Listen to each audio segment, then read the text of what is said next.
This gruesome spectacle sat in his jail cell, refusing to speak to investigators. Finally, they confronted him with Bernice Warden's corpse. And with that, Ed Geen began to come clean. He was perfectly happy to cooperate with the police. You know, all he asked for was a slice of apple pie with some cheddar cheese on top of it. And according to the investigator, Ed ate the thing, and after that he told them anything they wanted to know. They said, well, what's all these body parts in here, Ed? You know, how many people did you kill? All the dead stuff in his house. They just assumed that it was like murder victims. All told, Geen would confess to only 2 killings. Bernice Warden and Mary Hogan. The rest of his grisly artifacts, he said, were crafted from corpses he had stolen from local cemeteries.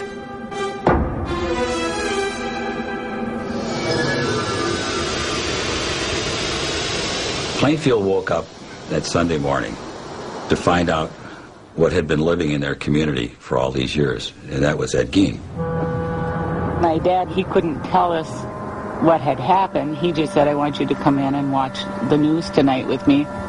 And the news came up on the television. He was the person. I just said to my dad, oh my gosh, that's Ed. We were all upset. We were all devastated. We were horrified about what had happened. It was a terrible, horrible thing. It was just such a complete shock, I guess. It was something that was a little bit difficult to talk about. It wasn't just the murder of Bernice Warden that was so disturbing. It was the other terrible things that he did that was upsetting so many people. I mean, this is a guy who had been living in their community almost all his life and been a babysitter for their children, had been eating at their table. Well, look what he did and how he did. They couldn't believe it. Well, I figured he was just perfectly harmless and rather simple. Plainfield's shock would soon be America's. Almost immediately, hordes of reporters descended on the town. It was the beginning of Ed Geen's transformation from anonymous psychotic to cultural icon. And it could all be traced back to the story of his childhood. Because in the words of Norman Bates, a boy's best friend is his mother. In November 1957, the gruesome tale of Ed Geen was making headlines across America. The country's morbid fascination with the man the papers were calling the Mad Butcher of Plainfield was not lost on author Robert Bloch, who was living in Wisconsin at the time. It was exactly the time that the Geen case was breaking in the newspapers, and Bloch immediately recognized that it would be a wonderful basis for a horror story. The result was Bloch's 1959 novel, Psycho, which Alfred Hitchcock would bring to the big screen the following year. The story of Psycho is the story of Norman Bates, a single, deeply disturbed mama's boy, for lack of a better word, who runs a hotel and murders unsuspecting young women who cause him to have any sexual urges or impulses.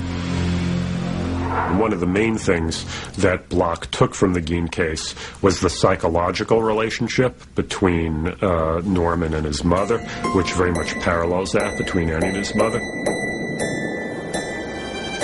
Augusta Geen had been dead 12 years when police entered the house she had once shared with her son. As they worked their way from room to room, searching for clues that might explain what would drive someone to commit such crimes, they came upon a doorway that had been boarded up. And by that time, of course, they had seen so many horrific things, they had no idea what they were going to discover behind the doors of this room. And when they broke it down, what they discovered was that it was a room that was kept in a state of perfect, pristine preservation. And that turned out to be the room of Ed's mother. The bed was made. There was a table, night table. Had a Bible on it. The room was very dusty, musty. The wallpaper was sort of a rose-tinted thing, but it was all kind of discolored. and that was his shrine to his mother. After his arrest, Ed Gein underwent a month-long court-ordered psychological evaluation. It was here that a picture began to emerge of life behind closed doors on the Plainsfield farm, and Ed Gein's descent into madness.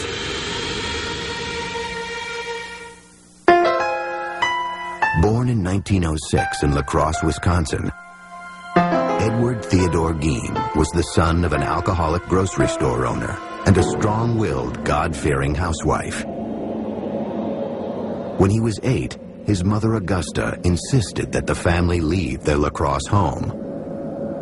One reason, apparently, she insisted that the family move from La Crosse was because, in her mind, it was like Sodom and Gomorrah. With the proceeds from the sale of their grocery store, the Гийн family settled onto a 200-acre farm in Plainfield. Isolated, the family dynamic grew stranger and stranger. Mr. Гийн had a very strange relationship with his mother. It was a love-hate relationship. He listened to her and worshipped her and followed her very closely. She was a religiously devout, if not fanatical woman. Very, very domineering, very, very strong-willed. I mean, she completely dominated her husband, as well Henry. Augusta would preach a lot out of the book of Revelations that said that women were whores, women were tramps, women were definitely evil beings out to, hurt people. The Гийн household really became a sort of breeding ground for psychopathology. You had these 4 people stuck together, completely under the sway of this woman. So it really becomes an incubation place for madness.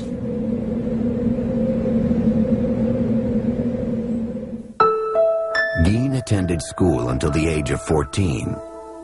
An unremarkable student, his IQ would later be tested as average. And when he finished school at approximately 7th grade, he just went home then and worked on the farm there. So he did not have contact with the outside world, shall we say, to any extent. In 1940, when Ed was 34, his father died of a heart attack. Now it was just Ed, mother, and older brother Henry. I think Henry was probably a genteel man who worked hard on the farm and tried to please his mother as well. But he wasn't Ed. He had his own ideas of how his life should be led. In May 1944, Henry and Ed found themselves battling a brush fire on their property. According to Ed, the fire got out of control and he lost sight of his brother. He went for the police, and though he told them he didn't know where Henry was, he was able to lead them straight to his brother's dead body. I've heard rumors that there were bruises on Henry's head that weren't ever explained away. But at the time, it was such a big tragedy for the family, it just became, they've already been through enough. Ed and Mother were now alone, but their union would be short-lived. Just months after burying her son Henry, Augusta suffered a stroke that left her partially paralyzed. When Mother became ill, had a stroke, and was paralyzed, he cared for her very closely and literally, seemingly worshipped the ground she walked on. Sometime in 1945, Augusta Гийн suffered another stroke. She died that December, a devastating blow to her 39-year-old son. His mother had completely undermined his manhood in every way. And at her funeral, he was reacting like a little schoolboy who had just lost his mommy, and just crying hysterically. Everything that he knew in the world seemingly was gone. That was his one link with sanity that was remaining at that point. Until 1945, Ed Gein's world had been entirely defined by his deeply religious and domineering mother.